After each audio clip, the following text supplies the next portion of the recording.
Hey everybody, this is Pat.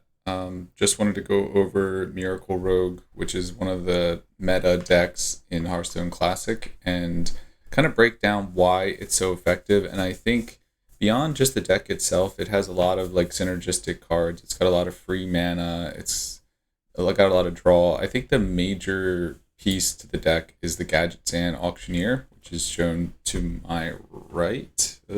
Camera's a little. Oh wait, to my right. Can't see. Wait, what? Oh, that. No, huh? This. All right, there. Mirrored. Anyway, um, Gadgetzan Auctioneer, who is like, if you don't know, is this card that can essentially get summoned for 5 mana, and every time you cast a spell, you draw a card. So this is just one card in the deck, and I'm doing a pretty basic calculation here where I'm not taking into account the fact that there are actually two Gadgetzans. You could draw one, you could then have two, or anything like that. I'm just going to go with this artificial situation that kind of illustrates the point of a single Gadgetzan in the deck. And with one single Gadgetzan in your deck, chances of drawing one card out of 30 is around 3%. If you have that three times, 1 out of 29, 1 out of 28, you can get your Gadgetzan.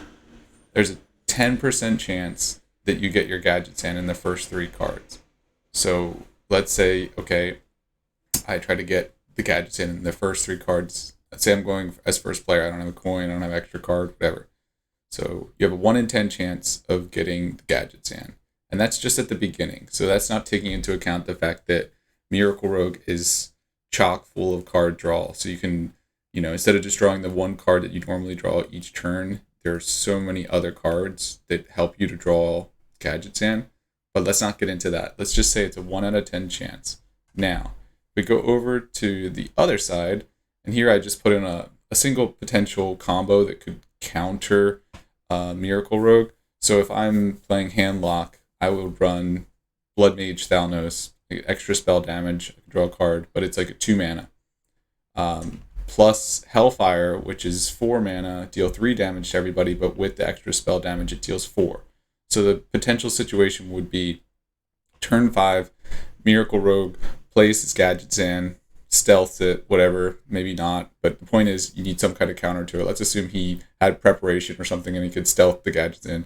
Then you're the Warlock. You're like, oh crap, do I have the combo? It's like, oh, I do. I have a Blood Mage and Hellfire. I'm just going to kill that thing.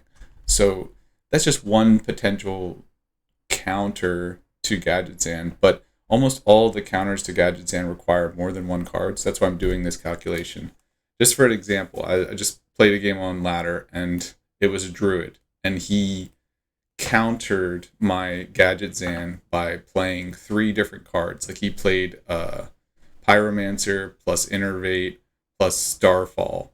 So essentially, he needed 7 mana, but he had the Innervate, so essentially he only needed 5 mana. So he had a really lucky string of cards. He needed 3 cards to counter my 1 card, which, he was pretty freaking lucky. But anyway, the point is, back to the calculation. So if you were to take this scenario of trying to draw 2 different cards, as opposed to just the one for the Gadgetzan, like you're not the Miracle Rogue anymore, let's pretend we're the Warlock in this scenario. And now we need to draw 2 cards in order to counter the Gadgetzan on turn 5.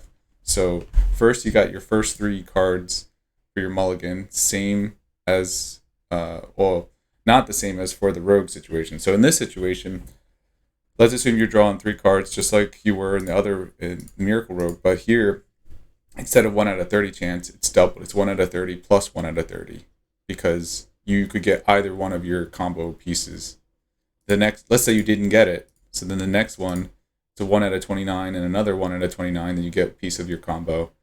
And then again for 1 out of 28, 1 out of 28. So altogether, with those first 3 cards, there's a 20% chance that you get a piece of your combo, which is like double what the Miracle Rogue has, of course, but then that's just one piece of your 2-piece combo. So let's, again, for the sake of argument, let's just assume that you got that one card that you needed. Let's say in your opening hand, you got Blood Mage Thalnos. So you were like, okay, cool.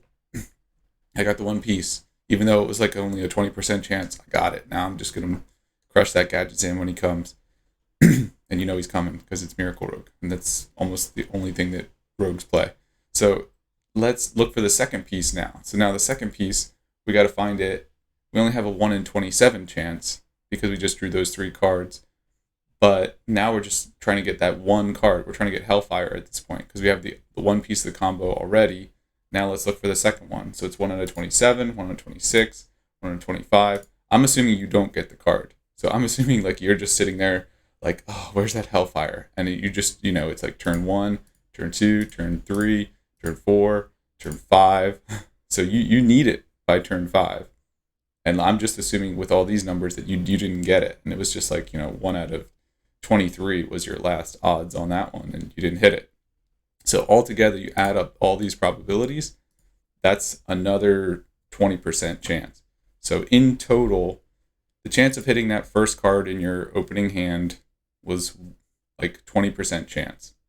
Now, assuming you did get that one card, and then you're looking for the second one, just getting that second one is another 20% chance that you get it in the next 5 cards that you're just drawing. So altogether, you have like 20% chance times 20% chance. So you really only have about a 4% chance of hitting your combo that will help you to deal with Gadgetzan. And what was Gadgetzan's original probability of being drawn in those first 3 cards? Yeah, 10% chance. So essentially, you're looking at like 2.5 fold lower probability than what the Miracle Rogue has got just from having just the one card. So that's why I think Miracle Rogue is pretty broken, is because there are answers to it, but it's really difficult to hit those answers. And that's just one Gadgetzan. So you could envision a situation where turn 5, the Miracle Rogue plays the Gadgetzan, and then your hand lock, you've got your combo, you're ready to go, even though it's a low probability, then you just kill that thing, and you're like, oh, I feel great. And then the next turn, he plays the other Gadgetzan. And then you're like, well, wait, I only had that one combo. So, and another thing is that even if you play the Gadgetzan, like, you can respond and kill the Gadgetzan that's stealth on that first turn, like turn 5 type of situation. And that's usually pretty bad for the Miracle Rogue, I'm not going to lie. But it's not always that bad for Miracle Rogue. And what if he decided to wait a little bit and then play him? Like, the thing about the Gadgetzan is that the most damage that it does is not like itself. It's just the fact that it draws so many cards so that later the Miracle Rogue has a ton of answers and can do a ton of stuff. So even if you kill the Gadgetzan, it's not like a guaranteed win over Miracle Rogue. But anyway, I just wanted to go over that quick example, and I hope you enjoyed it. I will see you on Hearthstone Classic Ladder. Or I probably won't, because there aren't that many people that play it. But for those of you that do play Hearthstone Classic, and those of you that want to get into it, this is just an example of like why Miracle Rogue is so freaking strong. Because probabilistically, there's a good chance that they will draw the Gadgetzan that they need to win the game. But not always, though. So there's always a chance. Anyway. Bye.